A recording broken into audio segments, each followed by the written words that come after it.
Badan Pusat Statistik mencatat jumlah kelas menengah di Indonesia merosot pada 2024. Lantas, apakah penyebabnya?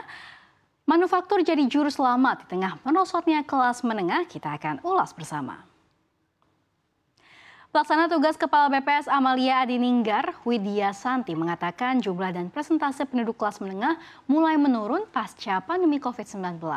Pada 2021, jumlah penduduk kelas menengah turun menjadi 53,83 juta orang dengan proporsi 19,82%. Nah, penurunan terus berlanjut pada 2022 ini menjadi 49,51 juta orang atau 18,06%.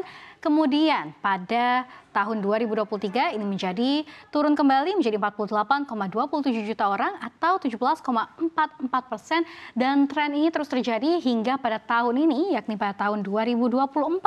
Ini menjadi 47,85 juta orang atau dengan proporsi 17,13%. Staf ahli Menteri Koordinator Bidang Perekonomian RI, Raden Pardede, mengakui jumlah masyarakat kelas menengah di periode kedua pemerintahan Presiden Joko Widodo mengalami penurunan signifikan selama 5 tahun terakhir, yakni 2019 sampai dengan 2024. Salah satu yang menjadi penyebab adalah saat pandemi berlangsung, di mana pemerintah paling banyak menggelontorkan anggaran untuk masyarakat kelas bawah. Selain itu, menurutnya kinerja sektor manufaktur ternyata menjadi salah satu penyebab 9,48 juta kelas menengah turun kasta. Dirinya menyampaikan kelas menengah pilarnya adalah sektor manufaktur dan sektor formal yang produktivitasnya relatif ini tinggi. Ini juga menurun. Nah, persoalannya adalah akhir-akhir ini sektor manufaktur agak tertinggal akibat dari China dan lainnya. Permasalahan lainnya, penciptaan tenaga kerja juga akhir-akhir ini lebih banyak di sektor informal dan sektor yang minim. Nah, produktivitasnya. Nah, lantas apakah sektor manufaktur bisa menjadi penyelamat? Kita akan bahas pada slide berikutnya. Ya, staf ahli Menteri Koordinator Bidang Perekonomian RI, Raden Pardede ini mengatakan untuk mengatasi merosotnya jumlah penduduk kelas menengah, sektor manufaktur bisa menjadi penyelamat. Raden Pardede ini berharap penciptaan lapangan kerja ke depannya ini lebih banyak ada di sektor formal, khususnya pada industri manufaktur. Di samping itu, Raden juga berharap pendapatan yang diterima masyarakat di sektor manufaktur ini bisa meningkat. Apabila Indonesia ingin tetap terus bertumbuh dan juga menjadi negara maju dengan pendapatan per kapita sekitar $20.000 Amerika Serikat atau setara dengan 308 juta rupiah, artinya seluruh sektor manufaktur yang dulu mempekerjakan orang dengan pendapatan hanya $5.000 AS per kapita ini tidak akan masuk ke program visi 2045. Dan untuk itulah kualitas dari sektor manufaktur perlu ditingkatkan. Persaingan dengan banyaknya produk luar negeri menjadi hal yang perlu diatasi dan juga dihadapi. Raden mencontohkan produk garmen tidak bisa lagi hanya handuk, baju, kaos, dan juga sarung. Sektor tekstil ini harus mampu untuk memproduksi pakaian selevel merek asal Jepang, Uniqlo. Nah, jadi pekerja tetap, tapi kualitas produknya ini berbeda. Disinilah pentingnya peran kelas menengah. Selain itu, Raden juga mengungkapkan dalam visi Indonesia 2045, kelas menengah diharapkan bisa mencapai 80% dari total jumlah penduduk atau yang dimana sekarang ini baru sekitar 20% saja.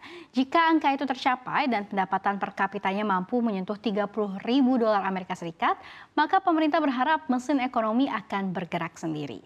Adapun berdasarkan data Indeks Manufacture atau Purchasing Manager Index atau PMI Manufaktur Indonesia merosot ke level 49,3 per Juli 2024 atau berada di level kontraksi atau turun 1,4 poin dari bulan sebelumnya yakni Juni 2024. Nah, artinya PMI Manufaktur Indonesia kembali terkontraksi di bawah level 50 setelah terakhir kali pada Agustus 2021 saat masih pandemi. Di mana pada saat itu PMI Manufaktur berada di level sekitar 43,7. Ya, di sisi lain, Presiden Joko Widodo menyinggung mengenai menurunnya angka Purchasing Manager Index, PMI Manufaktur Indonesia yang mulai harus diwaspadai. Presiden Joko Widodo mengingatkan pada sidang Kabinet Paripurna Perdana di IKN Kalimantan Timur pada Senin 12 Agustus yang lalu bahwa kita tahu setelah PMI ekspansif selama 34 bulan berturut-turut pada bulan Juli 2024, kita masuk ke level kontraksi. Ini agar dilihat betul, diwaspadai betul secara hati-hati. Nah, selain itu juga tak hanya Indonesia namun juga beberapa negara tetangga di Asia juga mengalami kemerosotan PMI manufaktur. Seperti Jepang yang di level 49,2, kemudian China ini di level 49,8 dan juga Malaysia yang di level 49,7.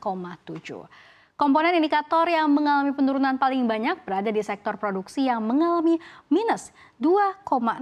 Kemudian juga di sektor pesanan baru atau order ini minus 1,7 dan juga di sektor ketenagakerjaan atau employment berada di minus 1,4. Nah, Presiden juga meminta agar dicari penyebab utamanya dan segera diantisipasi. Karena penurunan PMI ini sudah terjadi sejak 4 bulan terakhir.